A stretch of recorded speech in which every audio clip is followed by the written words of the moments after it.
জীবনের দীর্ঘ পথ চলা, এই পথে আমরা অনেকেই হাঁটি, কিন্তু সবার সাথে পথ চলাটা একদম আনন্দময় হয় না। আমরা যখন একা হয়ে পড়ি, যখন চারিদিকের অন্ধকার আমাদের গ্রাস করতে চায়, ঠিক তখনই আমাদের একজন মানুষের প্রয়োজন হয়, যাকে আমরা বন্ধু বলতে পারি। বন্ধু মানে তো শুধু একসাথে আড্ডা দেওয়া নয়। বন্ধু মানে এমন একজন মানুষ যে আপনার হাসির পেছনের কান্নাটুকু নিঃসন্দেহে পড়তে পারে। কথায় আছে, 100 জন সাধারণ পরিচিত মানুষের চেয়ে একজন বিশ্বস্ত বন্ধু অনেক দামি। বন্ধুত্বের গুরুত্ব তখনই বোঝা যায় যখন পুরো পৃথিবী আপনার বিপক্ষে দাঁড়িয়ে থাকে, কিন্তু একজন মানুষ আপনার কাঁধে হাত রেখে বলে, ভয় নেই, আমি আছি তো। এই একটা বাক্যই মানুষকে নতুন করে বাঁচার শক্তি দেয়।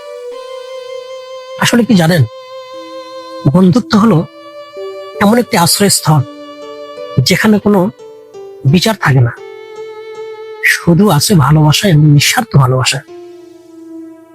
একজন বন্ধুর পাশাপাশি জীবনে একজন ভালো জীবন সঙ্গীর অবদান অফুরন্ত। জীবন সঙ্গী মানে শুধু সংসারের দায়িত্ব ভাগ করে নেওয়াকেই বলে না, বরং এটি একটি আত্মিক বন্ধন। দিন শেষে যখন আপনি ক্লান্ত হয়ে বাড়ি ফেরেন, তখন আপনার সঙ্গী এক চিলতে হাসি বা একটু সান্ত্বনা আপনার সব ক্লান্তি দূর করে দিতে পারে।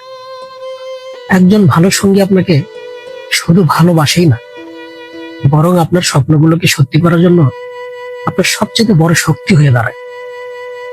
সে আপনার অসম্পূর্ণতাকে পূর্ণতার রূপ দেয়। মনে রাখবেন, টাকা পয়সা বা ক্যারিয়ার হয়তো আপনাকে সাময়িক সুখ দেবে, কিন্তু প্রকৃত শান্তি আসে মানুষের ভালোবাসা থেকে। আপনার যদি এমন একজন বন্ধু বা সঙ্গী থাকে যে আপনার খারাপ সময়ে হাত ছাড়েনি, তবে জেনে রাখুন, আপনি পৃথিবীর অন্যতম একজন ভাগ্যবান মানুষ। এই সম্পর্কগুলোকে যত্ন করুন এবং পর্যাপ্ত সময় দিন। বন্ধুরা, আপনার জীবনে কি এমন কেউ আছে? যদি থেকে থাকে, তবে কমেন্টে তার নাম লিখে উল্লেখ করুন। এই ভিডিওটি শেয়ার করে ধন্যবাদ জানান। ভালো থাকবেন।